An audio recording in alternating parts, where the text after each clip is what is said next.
The electric buzz of clippers echoed through the small diner bathroom as 19-year-old Ellie, shaking, crying, begging, watched fistfuls of her long brown hair fall to the floor. And the woman holding the clippers? None other than the neighborhood's most feared menace. HOA Karen, eyes blazing with authority she didn't even have.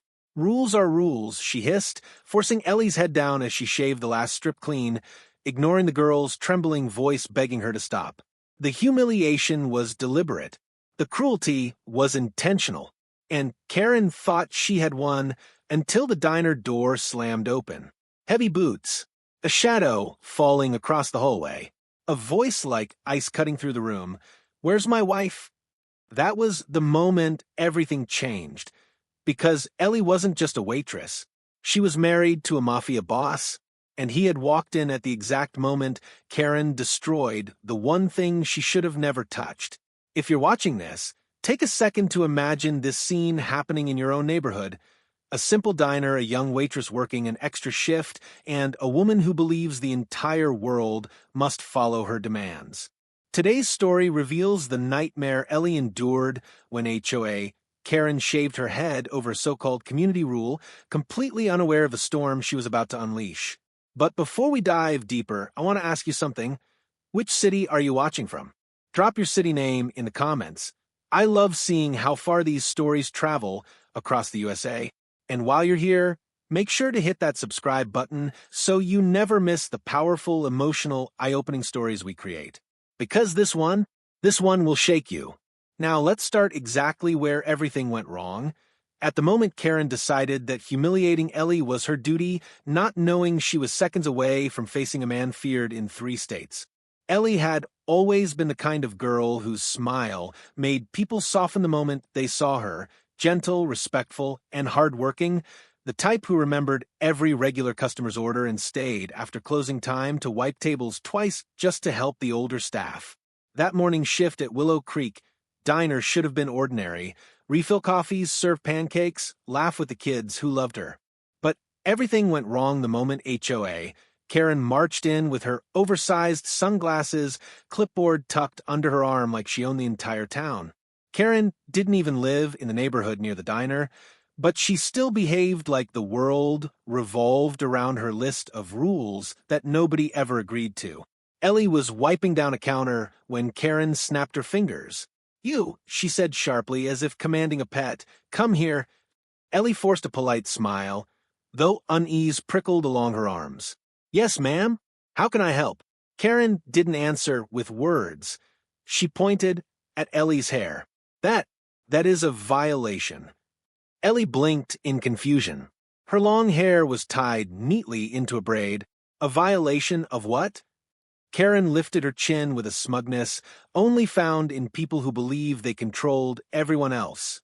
The community grooming standards. Employees serving the public must follow clean-cut appearance rules. That hair is far too long. It's unprofessional and unsanitary. Ellie tried to laugh it off politely, but her stomach dropped.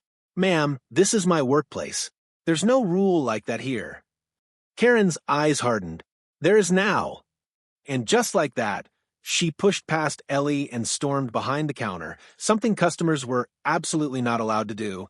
The manager, Mr. Benson, was in the back unloading boxes, unaware of the ticking time bomb exploding in his own restaurant. Karen's voice carried through the diner, loud enough for everyone to hear. "If this girl wants to work here, she needs to look clean. This is for the community's safety. Long hair spreads bacteria. And if the management won't enforce the rules, then I will." Ellie stepped back, realizing Karen wasn't just being rude, she was unhinged. "Ma'am, please, this is not your business. My hair is tied up, it's clean, don't you dare talk back," Karen snarled, snatching a pair of electric clippers from her designer bag. "You think you can argue with me? I have authority in this neighborhood." Ellie's breath hitched. "This diner isn't even in your HOA district." Karen waved a dismissive hand.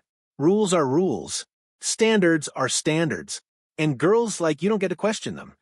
Ellie glanced toward the hallway that led to the bathroom, trying to find an escape, but Karen stepped closer, blocking her path. Customers watched, frozen, unsure whether to interfere or stay silent. Ellie's voice trembled as she whispered, "Please don't do this. I didn't break any rules." Karen grabbed Ellie's wrist with shocking force and dragged her toward the bathroom. "If you're going to work around people's food, you need to look presentable. I'm saving this place from getting shut down. You should be thanking me." Ellie cried out, trying to pull away, but Karen had the grip of someone fueled by rage and self-importance. The bathroom door slammed shut behind them. Ellie backed against the sink, tears already welling. "Please, I'm begging you. I haven't done anything wrong," she whispered. Karen plugged in the clippers and flicked them on. The buzzing sound filled the small room like an omen. "Stop crying. I'm doing what your manager should have done months ago." Ellie tried to scream, but Karen shoved her forward and yanked the girl's braid so hard she nearly fell. "Lower your head," Karen ordered. Ellie sobbed. "Please don't. My husband, your husband." Karen scoffed. "Let me guess, a mechanic? A truck driver? He has no authority over me." Ellie squeezed her, eyes shut. He won't take this lightly," but Karen didn't care. She pressed the clippers to Ellie's scalp, ripping away a wide path of hair in one brutal motion. Ellie screamed, not from physical pain, but from the humiliation and violation. Hair fell in heavy strands to the floor. Karen continued, completely devoid of remorse, shaving uneven patches like she was punishing the girl for merely existing. "Look at you," Karen mocked, crying over hair. "Maybe next time you'll follow the rules." Ellie's knees buckled as Karen forced her upright again. The bathroom mirror reflected Ellie's terror-stricken face, half-shaved, trembling, utterly helpless. She whispered through tears, "Please stop, please," but Karen didn't. She shaved until Ellie's entire head was bare, then stepped back with satisfaction. "Now you look clean, presentable, professional. You should be thanking me, young lady." Ellie covered her head with shaking hands, the reality hitting her like a punch. She had been humiliated, violated, stripped of something deeply personal. She felt small, broken, until the diner door outside slammed so hard the bathroom walls shook. A deep voice thundered, "Ellie?" Karen smirked, assuming it was a customer. "Perfect timing. You can see the new hygiene standards I've put in place." But Ellie froze. That voice, she knew it. Her breath caught. Her heart stopped. Her husband had arrived, and Karen had just made the worst mistake of her life. The moment Ellie's husband, Matteo, stormed into the diner, the entire atmosphere shifted, like the air thickened under the weight of something dangerous, something electric, something nobody in Willow Creek had ever felt before. He wasn't a loud man, nor did he need to be. His presence alone filled the room with a cold authority that made every customer straighten in their seats. Matteo wasn't huge in height, but he carried himself with a quiet, lethal confidence that came from living a life where respect wasn't asked for, it was commanded. His dark eyes scanned the diner, reading fear on every patron's face, catching the manager rushing out of the back in confusion, and then he saw the strands of Ellie's hair scattered across the floor like feathers after a massacre. His jaw clenched so tightly a vein pulsed along his temple. He didn't need to guess. He knew something terrible had happened. "Where is she?" Matteo demanded, and even though his voice was low, nobody dared refuse him. One trembling customer pointed toward the bathroom. Matteo didn't waste a second. He pushed through the door, and the sound of Ellie's sobbing hit him like a knife to the chest. There she was, his wife, standing in the corner, hands covering her head, pieces of her hair stuck to her shirt, tears streaming down her red, swollen face. "Baby," Matteo whispered, and the way his voice cracked made Ellie cry even harder. He stepped toward her, gently pulling her into his arms, stroking her back as if she were made of glass. But then his eyes snapped toward Karen, who stood proudly with her arms crossed, clippers still in her hand, like she expected applause. "What did you do to my wife?" he said, each syllable vibrating with restrained fury. Karen scoffed, completely delusional. "I enforce community standards. She should thank me." Her appearance was unacceptable for someone handling food. Matteo went completely still, a terrifying kind of stillness that even Karen felt for a split second before brushing it off.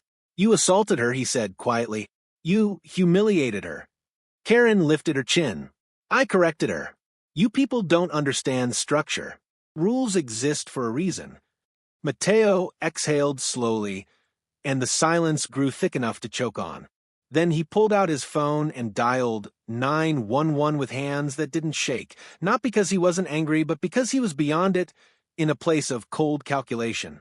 Ellie grabbed his sleeve, terrified. No, no police. Mateo, please. But he kissed her forehead and whispered, You're not the one in trouble, mi vida. She is. Paramedics arrived first, responding to a report of an injured employee at a restaurant.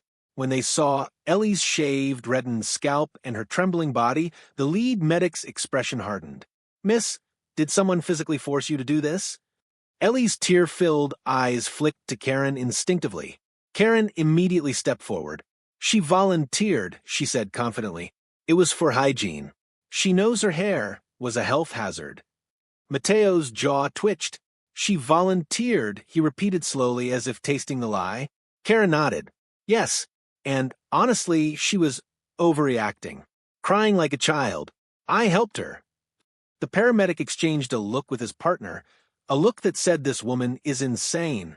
Ma'am, he said firmly, shaving someone's head without consent is assault, especially if force was involved.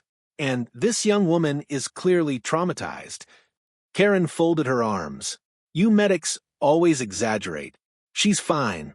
I did her a favor. You should be thanking me for preventing food contamination. Mateo took a step closer, his voice quiet enough that only Karen heard him. You touched my wife, he said, soft but lethal. You humiliated her, and you think you're walking out of here. Karen rolled her eyes, still believing she was untouchable. You people get so dramatic. It's just hair.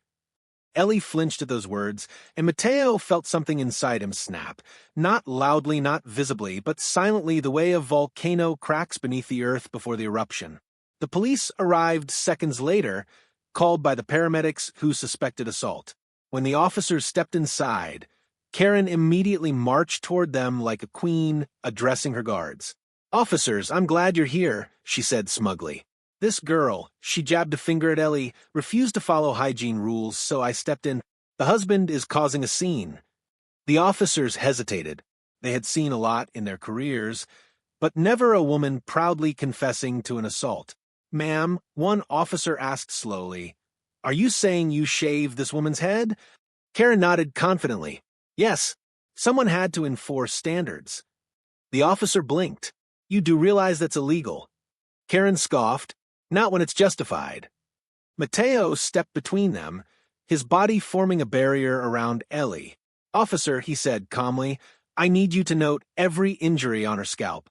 She was dragged, held down, and forcibly shaved. Ellie broke down again, shaking so hard the paramedic wrapped a blanket around her shoulders. But then Karen said something that made every officer turn stiff. This is why people like her shouldn't be allowed to work in respectable places. No discipline. No appearance standards. Someone had to fix it. Mateo's eyes darkened, dangerously. He took a slow step toward her. Someone like her, he repeated. Karen didn't back down. Exactly. People with no class. For the first time, Karen noticed how the officers subtly shifted, how customers watched her with disgust, how even the paramedics glared at her. But by then it was far too late. Mateo leaned in, his voice barely above a whisper. Lady, you didn't just shave a waitress. You shaved the head of a Mafia boss's wife. Karen froze, not because she believed him, but because she finally realized Mateo wasn't exaggerating. The room fell silent. Even the officers looked up at him slowly. Mateo didn't blink.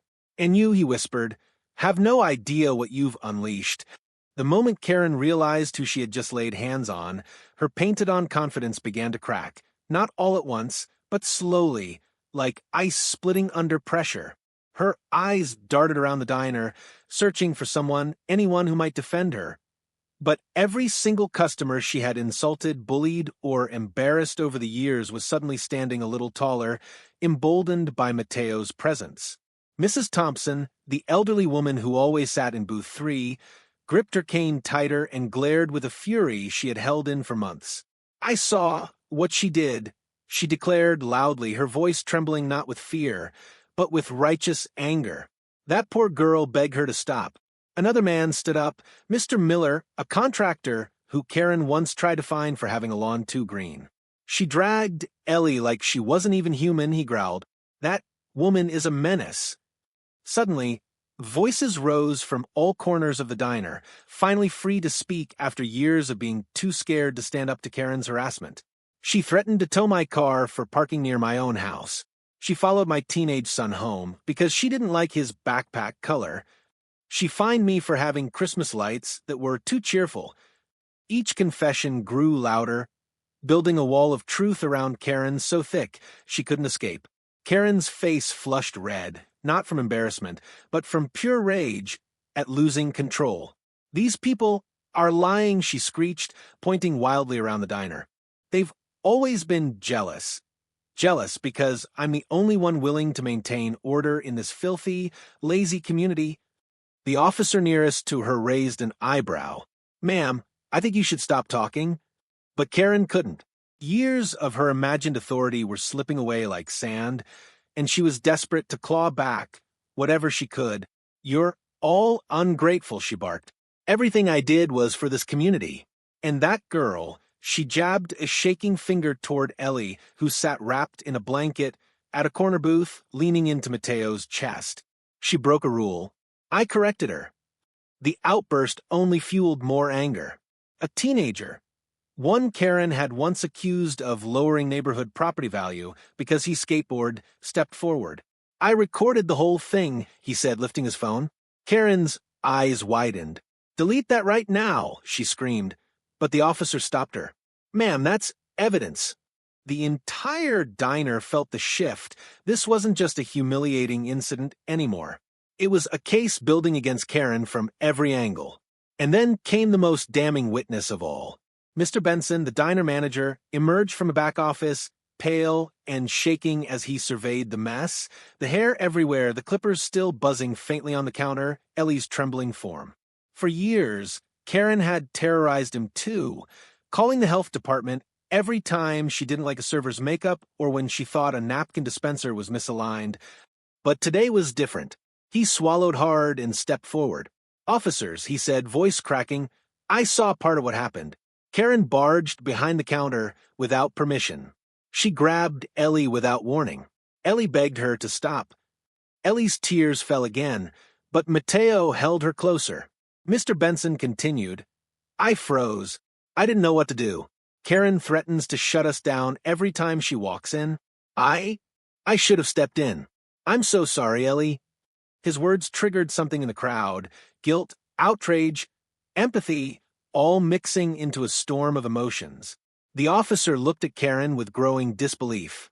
"Ma'am, why did you think you had authority to do any of this?" Karen lifted her chin again, though her voice wavered. "Someone has to keep people in line. This town is full of people who don't understand standards. If I didn't do it, who would?" Mateo took a step forward, his voice calm but deadly. "You touch my wife." Karen's bravado slipped again as she met his gaze, dark, heavy, unreadable, the kind of stare that made your soul feel cold. "You have no idea what you've done," he murmured. "You didn't just break a rule. You broke her spirit. You humiliated her." Ellie squeezed his hand, her voice barely a whisper. "Mateo, please," he softened for a second, brushing his thumb across her cheek before he turned back to the officers. "You need to hear what she said in there," he said. "She mocked Ellie, told her she had no class, said people like her shouldn't work in public." That was the moment Karen's mask shattered completely. "I didn't mean it like that," she shrieked. "You're twisting my words." "She's overreacting. You all are." The teenager with the phone cleared his throat. "It's all on video," he said. Karen's scream died in her throat. Silence fell, heavy, suffocating, final. One of the officers rubbed his forehead. "Ma'am, we have witnesses, video evidence, and the victim's injuries. This is assault, harassment, and unlawful detainment. You can't just shave someone's head because you think you're in charge." Karen panicked, grasping for excuses like a drowning person reaching for air. I was helping. I was enforcing safety. You don't understand. I'm the HOA coordinator. You're a volunteer, Mr. Benson snapped. A volunteer, Karen. You don't have any authority. Karen trembled, lips quivering as her delusional world collapsed. Then, for the first time, fear entered her eyes. Real fear. Wait, she whispered, staring at Matteo. You're not really Mafia? Matteo didn't blink. Lady, he said quietly, you should worry less about who I am and more about what happens next. The entire diner held its breath. And for the first time in her life, Karen's mouth stayed shut. As officers began escorting Karen out of the diner, her hands trembling and her face drained of all color, the investigation moved from chaos into cold, methodical precision. Every detail documented, every witness statement taken with the seriousness of a violent felony. Outside, the parking lot had transformed into a swarm of flashing lights, curious onlookers, and whispering neighbors who had long suspected Karen was dangerous, but never imagined she would cross this kind of line. Ellie sat in the back of an ambulance wrapped in a blanket, her newly shaved scalp stinging beneath the medic's gentle touch, Matteo standing protectively beside her like a silent wall of fury. The lead detective, a sharp-eyed woman named Detective Green, approached them with a notebook in hand. Ellie, she said softly, I know this is hard, but I need you to tell me everything she did. Every detail matters. Ellie swallowed hard, her voice fragile. She dragged me, forced me into the bathroom. She held me by my hair. She didn't stop even when I cried. Her voice broke, and Matteo squeezed her hand. Detective Green's jaw tightened. This wasn't just harassment, she muttered. This is assault with intent to cause emotional harm. And possibly unlawful imprisonment. Ellie shivered, not just from the cold, but from the realization that what happened wasn't just humiliating, it was criminal. Meanwhile, Karen, now sitting in the back of a police cruiser, was unraveling fast. She pounded on the window with manic desperation. Let me out. This is a misunderstanding. I was enforcing rules. I'm the only one who cares about this community. But Detective Green simply closed the door, unimpressed by Karen's theatrics. Inside the diner, officers were collecting evidence. Photos of the clippers stained with Ellie's hair. The sink splattered with hair fragments. The floor covered in long strands Ellie had cherished for years. The teenager handed over his recording, which captured everything. From Ellie's pleas to Karen's merciless, mocking voice. She's crying over hair, Karen sneered in the video. Maybe next time she'll follow the rules. The diner went silent as officers reviewed the footage, their expressions darkening with each second. Detective Green turned to Matteo. She's going to jail for this. Matteo didn't smile. He didn't nod. He simply said, she needs to understand what fear feels like. Green studied him for a moment, her instincts telling her there was more to this man than the protective husband he appeared to be. The way people stepped aside when he walked, the way every bystander lowered their voice around him, the way Karen trembled every time their eyes met. Sir, Green said carefully, I want you to let the law handle this. Matteo didn't respond, but the coldness in his gaze made her uneasy. He wasn't planning revenge, not the kind you could see, not the kind you could stop. Meanwhile, a second squad car pulled in, delivering unexpected news. One of the officers approached Detective Green with a small tablet. You're going to want to see this. On the screen were community board complaints from the past 2 years, dozens of them, filed by residents against Karen. Harassment, stalking, intimidation, threats, property destruction. She had threatened to have a neighbor's dog taken away for barking too happily. Another claimed she sent anonymous letters calling her an eyesore. She had scared a teenage boy so badly he refused to walk home alone. Why didn't anyone press charges before? Green asked. The officer shook his head. She scared them, convinced them she had legal authority. They thought reporting her would only make it worse. Green blew out a slow breath. Well, she messed with the wrong girl this time. But the most shocking information came minutes later when Karen's husband, Richard, pulled into the parking lot, his face pale, his hands shaking, his wedding ring gleaming under the streetlights. He rushed toward the officers. "Where's my wife? What's going on?" Green folded her arms. "She assaulted a woman in a diner bathroom. Shaved her head." Richard blinked, stunned. She shaved someone's head? Why? She claimed it was a rule. Richard dragged a hand over his face, mortified. "Oh my God, I am so sorry. She's been unstable lately, obsessed with control. I tried to get her help. She wouldn't go." Ellie watched from the ambulance, a mixture of confusion and pity flickering in her eyes. But Matteo didn't waver. He stepped forward, voice low. "Your wife hurt mine. She humiliated her. Don't apologize for her." Richard nodded miserably. I know. I should have stopped her sooner." Karen saw him from inside the cruiser and launched into a hysterical screaming fit. "Richard, tell them I was right.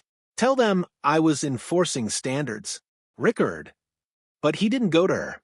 Instead, he walked toward Ellie, guilt filling his eyes. "I'm so sorry she did this to you. She needs help." Matteo stepped in front of Ellie instantly. "We don't need your apology." Richard opened his mouth, closed it, then walked away slowly, defeated, broken, ashamed of the monster he had married. As night deepened, Detective Green finalized her report. "Ellie," she said softly, "we're going to file charges. She'll be held without bail tonight. You won't have to see her again unless you choose to." Ellie nodded, but her voice trembled. I don't want anyone else to go through this."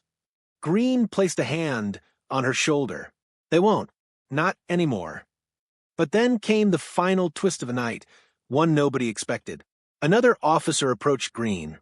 "Detective, we ran Karen's name. And she's been reported in 2 other counties before moving here." "For what?" "Aggressive behavior and 1 incident involving a neighbor's child." The officer paused. "A shaving incident." Green's eyes widened. "You're kidding." "I wish I was." Matteo's jaw clenched as he overheard.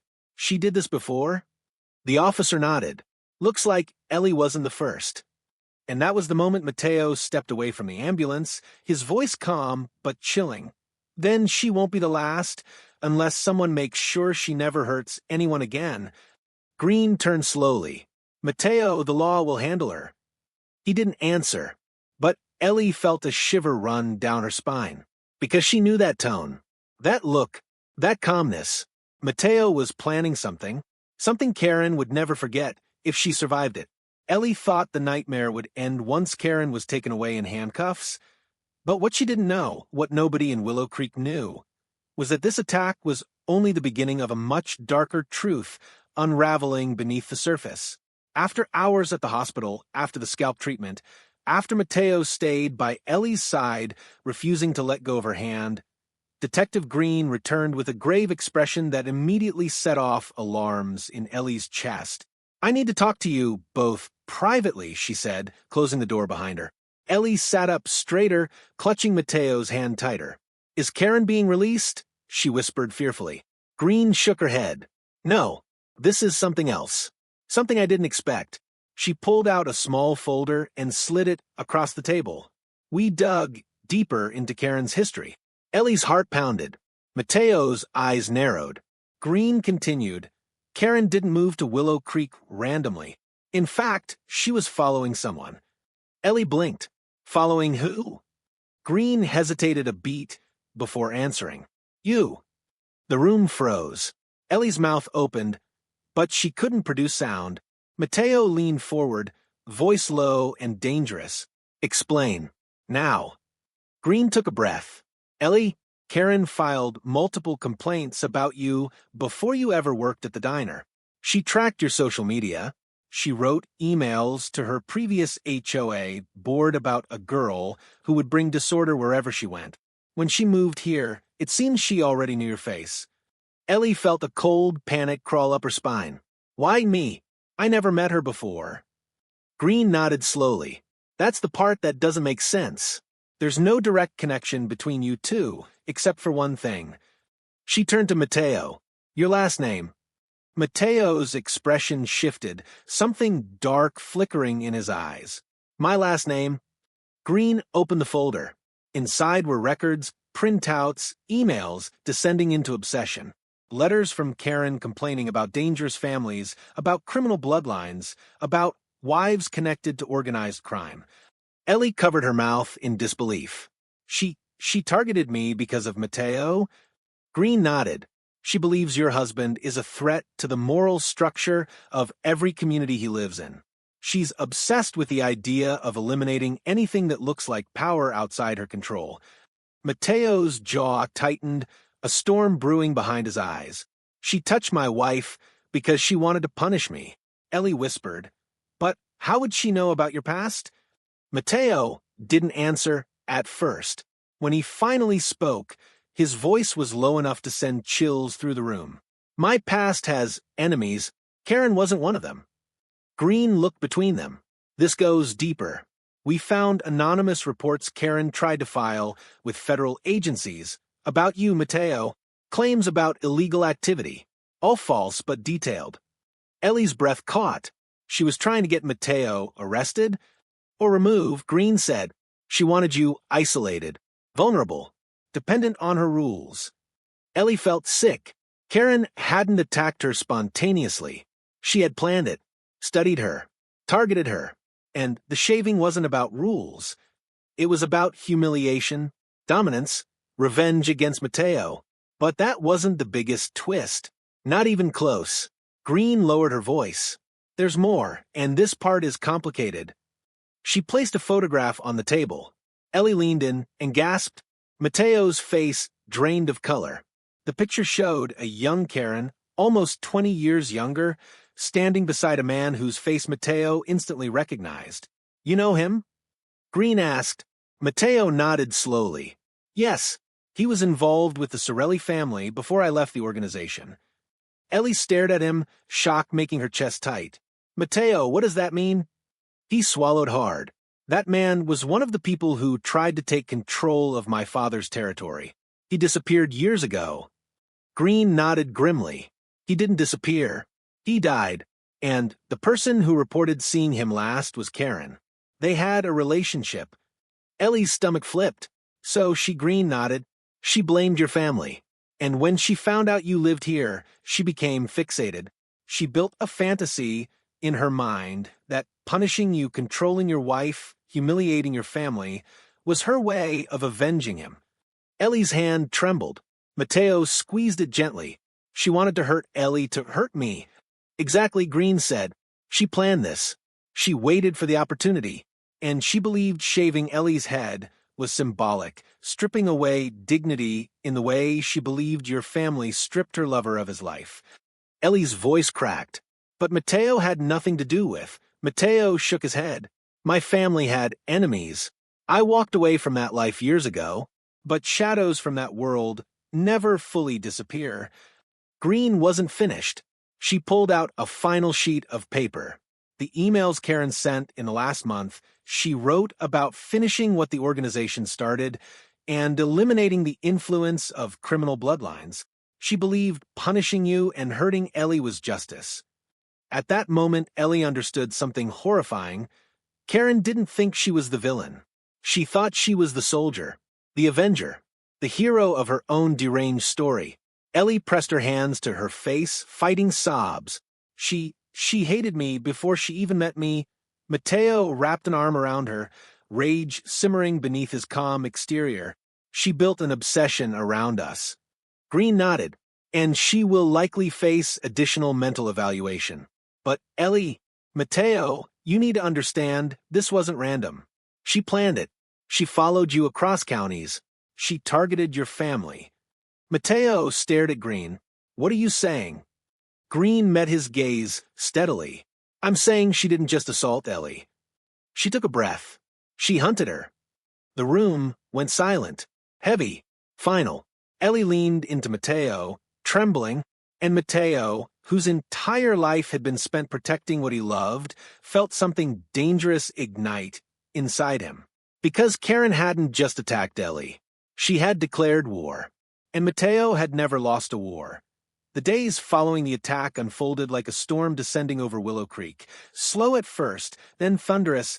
then impossible to ignore as every truth Karen had buried finally clawed its way to the surface. Ellie spent those days healing physically and emotionally, her scalp tender, but her spirit slowly strengthening as Mateo never left her side for even a moment. He made her tea in the mornings, read her messages from supportive neighbors in the evenings, and held her every night like she was the most precious thing in the world, a constant reminder that love could heal what cruelty tried to destroy. Meanwhile, Detective Green's investigation expanded into something far bigger than anyone expected. More witnesses came forward. More families shared stories of Karen's disturbing behavior, harassment, stalking, veiled threats. And the deeper they dug into her past, the more horrifying the pattern became. Karen had spent years weaponizing HOA positions, manipulating vulnerable people, and hunting anyone she believed was connected to Mateo's family. She wasn't just a bully. She was sick with a delusion that she was fighting some personal crusade, and Ellie had been her highest value target. When the final police report landed on the prosecutor's desk, documenting assault, harassment, unlawful detainment, stalking across state lines, and psychological obsession, the case became airtight. But while the legal process moved forward, something else was happening behind the scenes, something Detective Green sensed even if she couldn't quite prove it. Mateo was making quiet phone calls. Old allies, men he hadn't spoken to in years, suddenly appeared in town, not in suits, not with guns, but in silence, watching from a distance like shadows from another world. Green noticed, of course. She wasn't stupid. One evening she confronted Mateo outside the hospital where Ellie was getting her final checkup. "I'm going to ask you something," she said, stepping closer, "and I need an honest answer." Mateo didn't flinch. "Ask." Green folded her arms. "Are you planning your own justice?" Mateo's eyes didn't soften, but they didn't harden either. They simply leveled. "I'm planning to protect my wife," he said quietly, "whatever that requires." Green sighed. "I can't stop you from loving your wife, but don't do anything that destroys your life." That's what Karen wanted.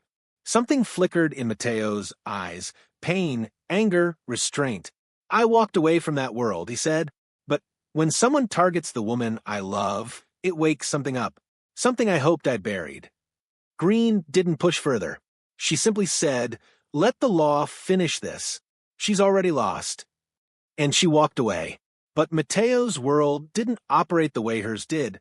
Justice, to him, was not just punishment. It was clarity, closure, certainty. And he needed certainty. The certainty that Karen would never come near Ellie again.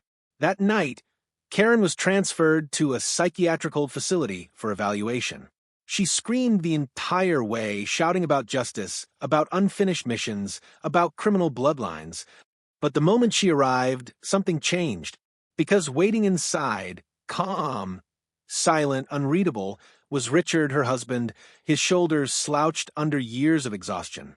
He didn't yell, didn't cry, didn't even approach her. He simply stood there as the officers brought her inside. "Richard," Karen shrieked, pulling against the restraints. "Tell them I'm right. Tell them I had to do it. Tell them they're criminals." Richard looked at her with eyes emptied of hope. "You need help, Karen," he whispered. "Help I should have gotten you years ago."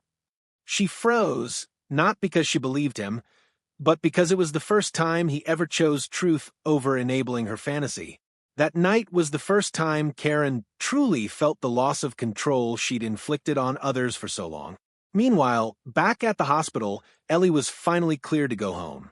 As she stepped outside into the cool evening air, her head uncovered for the first time since the attack, she expected to feel embarrassed, exposed, broken. Instead, she felt strong. Mateo wrapped his arm around her waist. "You okay?" he asked softly. Ellie nodded. "I'm starting to be." He kissed her forehead, the place Karen had violated most. "You're beautiful," he murmured, "with hair or without." Ellie's eyes welled with tears. "I'm scared sometimes, Mateo, scared she'll come back." He cupped her face gently. "She won't." "How can you be sure?" His voice dropped lower, steady and unshakable. "Because I will burn the world down before I let anyone hurt you again." Ellie leaned into him, knowing he meant every word. And for the first time since the attack, she felt safe. Truly safe. In the weeks that followed, something extraordinary happened in Willow Creek. The community, which had once been divided, intimidated, and manipulated, came together like never before. Neighbors brought Ellie flowers, cards, and homemade meals. Customers filled the diner every morning, sitting at Ellie's section even when she wasn't there, leaving generous tips and notes telling her how loved she was. Mrs. Thompson knitted her 3 handmade hats. The teenage skateboarder cleaned the diner's parking lot every evening so she didn't slip on a pebble. The town rebuilt her spirit piece by piece, proving that kindness could be louder than cruelty. When Karen's court date finally arrived, the courtroom was packed, not with people cheering for punishment, but with people demanding justice for Ellie. Karen sat in her jumpsuit, still delusional enough to smirk at certain moments, still insisting she had been protecting the community. But when the teenager's video played, when her voice echoed across the courtroom saying, "Girls like you have no class," when Ellie's cries filled the room, Karen's smirk cracked. For the first time, she looked small, insignificant, powerless. And Ellie? Ellie didn't cry. She stood tall, head still shaved, dignity restored, voice steady as she told the judge what really happened. When Karen was sentenced years in prison with mandatory psychiatric treatment, the courtroom erupted with quiet relief. Ellie exhaled, her shoulders finally dropping. Mateo slid his hand into hers. "It's over," he whispered. Ellie leaned into him, tears finally falling, not of fear, but of release. "We survived," she whispered back. "We survived her." And as they walked out of the courtroom into a warm breeze that brushed gently over Ellie's bare scalp, she felt something she thought she'd lost forever: peace. Real, steady, hopeful peace. Because cruelty had tried to break her. But love, her husband's, her community's, her own, had put her back together stronger than before. And in the end, that was the justice Karen never saw coming. If this story moved you, made you angry, or reminded you how important it is to stand up for those who can't defend themselves, then please take a moment to support this channel. Comment your city below so we know where our strongest viewers are watching from. Hit the like button, subscribe, and share this video to spread awareness. Your support helps us create more powerful stories that protect victims, expose cruelty, and remind the world that justice still matters. Stay strong and stay tuned for the next story.